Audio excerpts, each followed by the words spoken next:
മുൻപ് ഞാനൊരു വീഡിയോ ഇട്ടിരുന്നു കേട്ടോ. ഈ മാർക്കിംഗ് പേപ്പറിനെ കുറിച്ചുള്ള ഒരു വീഡിയോ.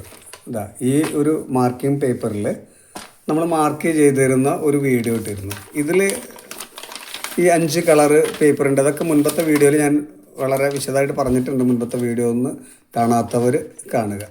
അപ്പോൾ ഈ പേപ്പർ നമുക്കിവിടെ അവൈലബിൾ അല്ല. ഇത് ദുബായിൽ നിന്ന് കൊണ്ടുവന്നിട്ടുള്ള പേപ്പറാണ്.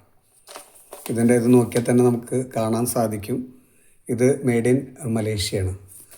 അപ്പോൾ പലരും എന്നോട് ചോദിച്ചു ഈ പേപ്പർ എവിടെ നിന്ന് വാങ്ങാൻ കിട്ടുക എന്നുള്ളത്. പക്ഷെ നമ്മുടെ നാട്ടിൽ ഇത് ഇങ്ങനെയുള്ളൊരു സംഭവമുണ്ട്. കണ്ടോ, ഈ പേപ്പർ എവിടെ നിന്ന് വാങ്ങാൻ കിട്ടുന്ന പേപ്പർ. ഇതിൻ്റെ പുറകിൽ ഈ പ്ലാസ്റ്റിക് പേപ്പർ ഇല്ല, നമുക്ക് നോർമലാണ് ഉണ്ടാവുക. ഞാനത് ഇതിൻ്റെ മുകളിൽ കയറി പോകാതിരിക്കാൻ വേണ്ടി പേപ്പർ ഒട്ടിച്ചിട്ടുള്ളതാണ്. അത് ഒട്ടിക്കുന്ന ഒരു വീഡിയോ കൂടി ഞാൻ ഇട്ടിട്ടുണ്ട്. പേപ്പർ മാർക്കിംഗ് പേപ്പർ കയറി പോകാതിരിക്കാൻ എന്ത് ചെയ്യണം എന്നുള്ളൊരു വീഡിയോ വേറെ ഇട്ടിട്ടുണ്ട്. അപ്പോൾ ഒന്ന് കണ്ടു നോക്കിയാൽ അറിയാൻ പറ്റും. അപ്പോൾ നമുക്ക് ഈ പേപ്പർ ഇവിടെ വാങ്ങാൻ കിട്ടുന്നുണ്ട്. ഇതിന് 4 രൂപയെ നമുക്ക് വില വരുന്നുള്ളൂ നാട്ടിൽ. നേരത്തെ കാണിച്ച പേപ്പറിന് നമുക്ക് കോസ്റ്റ്ലിയാണ്, ഇവിടെ കിട്ടാനും പ്രയാസമാണ്. അപ്പോൾ ഇതിൽ നമുക്ക് നമ്മൾ നേരത്തെ പറഞ്ഞ പോലെയുള്ള എല്ലാ കാര്യങ്ങളും ഇതിലും നടക്കും. ഞാനൊന്ന് കാണിച്ചു തരാം. നമ്മളിതിൽ അങ്ങനെ മാർക്ക് ചെയ്ത് കഴിഞ്ഞാൽ ആ മാർക്കിങ് നമുക്ക് തെളിഞ്ഞ് കാണണ്ടേ. അപ്പുറത്തെ സൈഡിൽ ഒരു സൈഡിലേ നമുക്ക് മാർക്ക് ചെയ്യാൻ പറ്റുള്ളൂ. നമുക്ക് കഴുത്താകട്ടെ എന്താവട്ടെ, നമ്മൾ വെറുതെ ഒന്ന് മാർക്ക് ചെയ്ത് കഴിഞ്ഞാൽ ആ മാർക്കിങ് അപ്പുറത്ത് തെളിഞ്ഞ് കാണണമെന്നുണ്ടെങ്കിൽ നമുക്ക് ഈ പേപ്പർ വളരെയധികം പ്രയോജനമുള്ളതാണ്. നോക്കാം.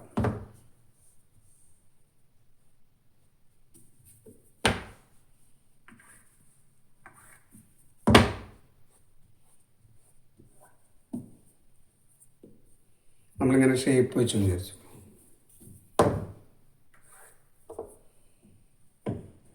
ഇത് നമുക്ക് ഇതിൻ്റെ പുറകു വശം ഇത് കാണണമെന്നുണ്ടെങ്കിൽ ഇത് സിംഗിൾ പീസാണ് ഞാൻ വെച്ചിട്ടുള്ളൂ.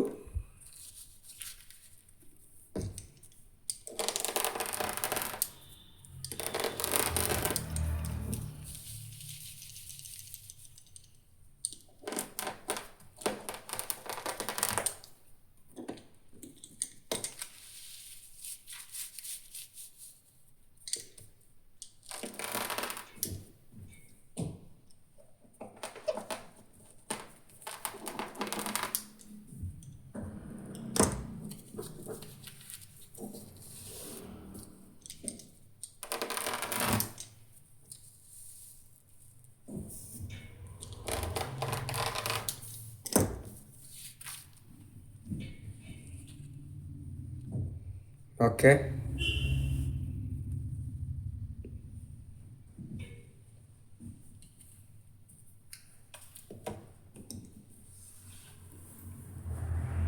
നോക്കൂ.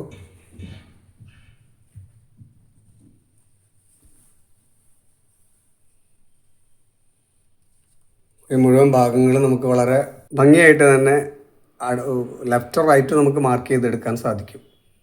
അപ്പോൾ ഈ പേപ്പർ ഇവിടെ വാങ്ങാൻ കിട്ടുന്നുണ്ട്. എനിക്ക് മുൻപ് അറിയണ്ടായിരുന്നില്ല. ഞാൻ അവിടെ നിന്ന് കൊണ്ടുവന്ന പേപ്പറാണ് ഇവിടെ യൂസ് ചെയ്തിരുന്നത്. പലരും എന്നോട് അന്വേഷിച്ചത് എവിടെ നിന്ന് കിട്ടുന്നുള്ളത്. അപ്പോൾ ഞാനതും അന്വേഷിച്ചുകൊണ്ടിരിക്കുകയായിരുന്നു. അപ്പോൾ ഈ ട്രേസിങ് പേപ്പർ വരുന്നത് ഇതിൽ ഒരു 3-4 കളറാണ് വരുന്നത്. ഇതിൽ നമുക്ക് വൈറ്റും യെല്ലോ മാത്രമാണ് നമുക്ക് കൂടുതൽ ഇതിൽ ഉപയോഗിക്കാൻ സാധിക്കുക. ബ്ലാക്കും ബ്ലൂ എല്ലാം വരുന്നുണ്ട്. പക്ഷെ അത് നമ്മുടെ ഡ്രസ്സിലേക്ക് അതിൻ്റെ പൗഡർ നമ്മുടെ ഡ്രസ്സിലേക്ക് പകർന്ന് ഇതിന് മേലെ കയറി പിടിക്കും. അപ്പോൾ കഴിയുന്നതും ബ്ലാക്കും അതുപോലെ തന്നെ ബ്ലൂ കളറ് നമ്മൾ ഉപയോഗിക്കാതിരിക്കുക. യെല്ലോ വൈറ്റ് മാത്രം ഉപയോഗിച്ചാൽ മതി.